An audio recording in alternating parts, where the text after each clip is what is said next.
ఏదో మాయ చేసి నా కొడుకు నా నుంచి దూరం చేసావు కదా. నువ్వెలా వాడితో సంతోషంగా ఉంటావో నేను చూస్తాను. నిన్ను కూడా వాడి నుంచి దూరం చేయకపోతే నా పేరు భద్రావతే కాదు.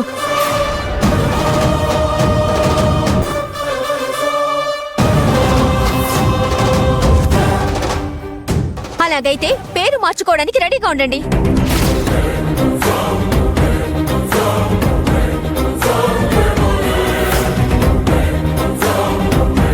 ఏ పేరు బాగుంటుందో ఇప్పుడే సెలెక్ట్ చేసుకోండి.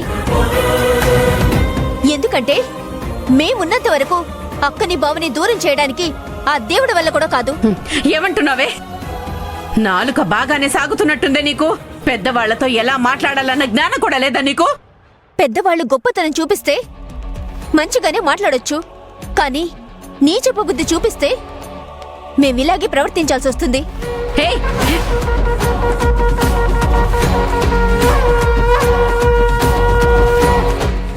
ఏమన్నారు? ఇదంతా జరగడానికి అక్కేదో మాయ చేసిందా? ఇలా చీప్ గా మీ కోడలు గురించి మాట్లాడడానికి మీకు సిగ్గుగా లేదా?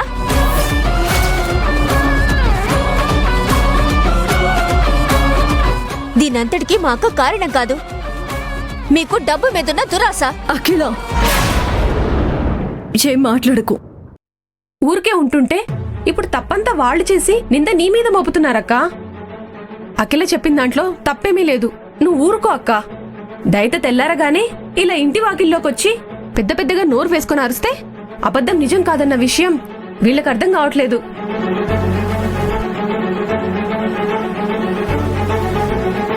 ఇంతసేపు ఏదో తల్లిగా బాధపడుతున్నారు నూరుకున్నాం, కానీ నాన్నను మీరు శృతి మించిపోతున్నారు.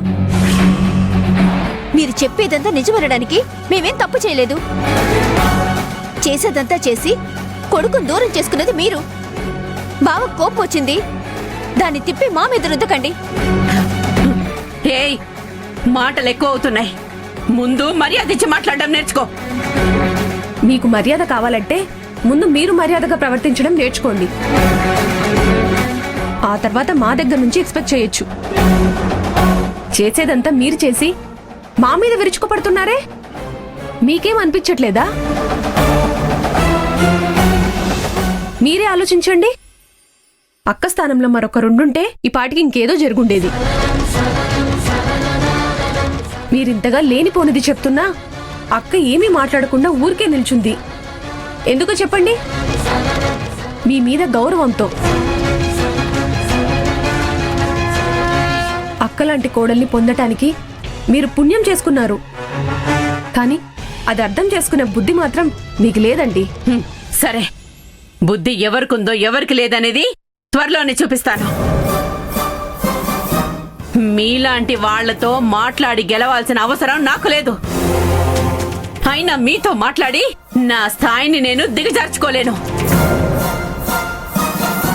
మిమ్మల్ని అందరినీ ఏం చెయ్యాలనేది నాకు బాగా తెలుసు. అత్తయ్య, ఏయ్, వదలు. అత్తయ్య, అత్తయ్య ఆగండి. అత్తయ్య,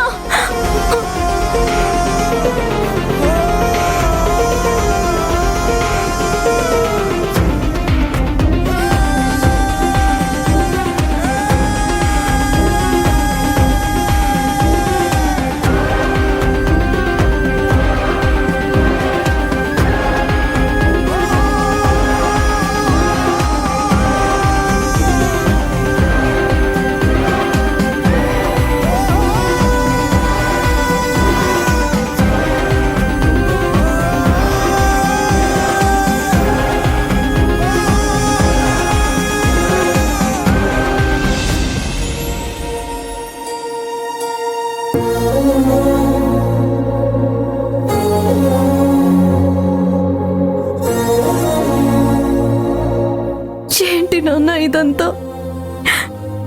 ఇదంతా నేను ఎలా భరించాలి?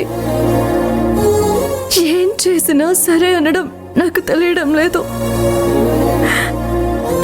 ఎక్కడ తప్పు జరిగింది నాన్న? నువ్వైనా చెప్పు.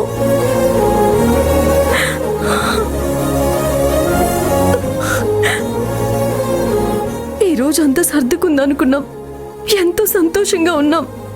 అంతలోనే రివర్స్ అయింది నాన్న. దీనంతటికి నిజంగా నేనే కారణమా? ఇదంతా నాకే ఎందుకు జరుగుతుంది నాన్న?